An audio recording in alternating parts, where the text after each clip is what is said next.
Hello guys, welcome to the channel. दोस्तों, अगर आप कोई लैपटॉप लेने की सोच गए हैं तो HP ने अपने victus सीरीज़ में एक नया लैपटॉप को लॉन्च कर दिया है। इस लैपटॉप में क्या खास देखने को मिलता है, क्या क्या स्पेसिफिकेशन है, क्या क्या चीज़ें नई देखने को मिलती है और क्या यह लैपटॉप आपको लेना चाहिए या फिर नहीं लेना चाहिए, आज की इस वीडियो में हम इसी के बारे में डिटेल में बात करने वाले हैं। तो चलिए दोस्तों, बिना टाइम वेस्ट के वीडियो को शुरू करते हैं। तो दोस्तों, हम सबसे पहले बात करते हैं इस लैपटॉप की डिज़ाइन की। तो यहाँ पे कंपनी क्लेम करती है कि यूनिक टैटू डिज़ाइन है। अब पहले लोग बॉडी पे टैटू बनाया करते थे, लेकिन अब लैपटॉप पे भी टैटू आ गया है।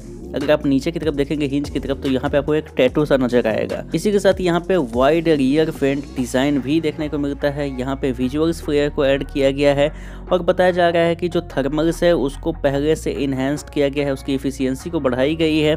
और इसी के साथ यहाँ पे 4-वे एयर फ्लो भी देखने को मिलता है। कंपनी ऐसा क्लेम करती है। मेरे को कुछ समझ में नहीं आता कि ये कंपनी जो है बड़ी बड़ी बातें करती है, लेकिन ऐसा कुछ भी पॉसिबल नहीं होता है। हीट की जो प्रॉब्लम है वो हर एक लैपटॉप में आपको देखने को मिल जाती है।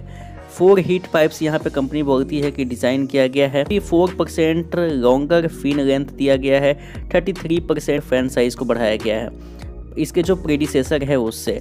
और इसी के साथ यहाँ पे 30% इंक्रीज़ किया गया है। जो मैक्स एयर फ्लो है उसको थोड़ा सा बढ़ाया गया है, जो कि आपको 390 dBs तक देखने को मिलता है। इसी के साथ अगर हम दूसरी चीज़ों की दोस्तों बात करें तो बैकलाइट डिज़ाइन है। यहाँ पे कीबोर्ड में जो है वो फुली बैकलाइट मिलता है। अब यहाँ पे RGB है या फिर नहीं, ये कंफर्मेशन मेरे पास नहीं है। और इसके नियर में ही आपको नंबर पैड भी देखने को मिलता है, जो कि काफ़ी लैपटॉप्स में नहीं देखने को मिलते हैं।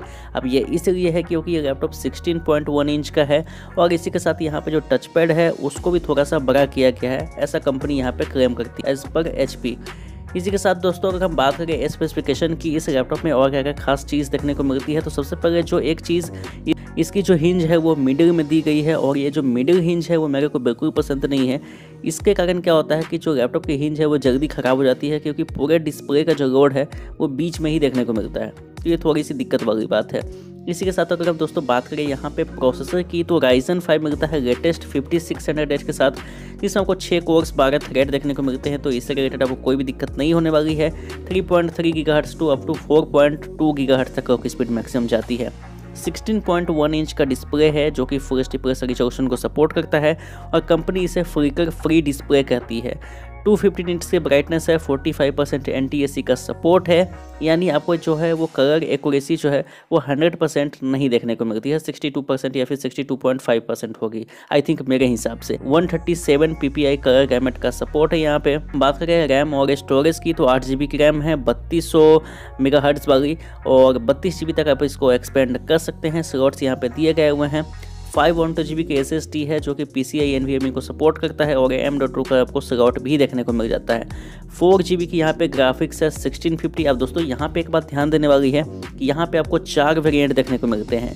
चारों वेरिएंट में अलग अलग ग्राफिक्स है। किसी में 1650 है, किसी में से यहाँ पे 3060 है, किसी में 3060 है लेकिन वो 6GB है, कहीं पे 4GB है, और कहीं पे आपको 3050 Ti भी देखने को मिलता है। तो इन सारी चीज़ों पे हम बात करते हैं, तो यहाँ पे लगभग आपको 4 वेरिएंट देखने को मिलते हैं। एक है यहाँ पे 1650 के साथ, जो कि आपको 67,000 का मिलता है, 5600H के साथ ही आता है, यानी Ryzen 5 के साथ। और एक वेरिएंट है यहाँ पे जो 1,04,000 का मिलता है, जो कि 5800H यानी Ryzen 7 के साथ मिलता है। और यहाँ पे ये जो है वो 3060 के साथ मिलता है, 6GB ग्राफिक्स है, तो ठीक चीज़ है ये।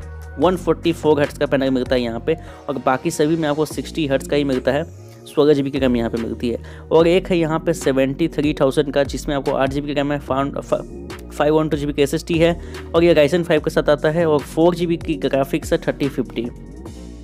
इसी के साथ यहाँ पे एक वेरिएंट और है, जो कि 90,000 का मिलता है, 5800H के साथ आता है, यानी Ryzen 7 के साथ। 16GB की रैम है और 4GB ग्राफिक्स दी गई है 3050 Ti 144 हर्ट्ज़ के साथ। अब दोस्तों एक बात ध्यान दीजिए कि ये फुल TGP के साथ है या फिर नहीं, ये तो मेरे को नहीं पता, क्योंकि कहीं पर भी मेंशन नहीं था।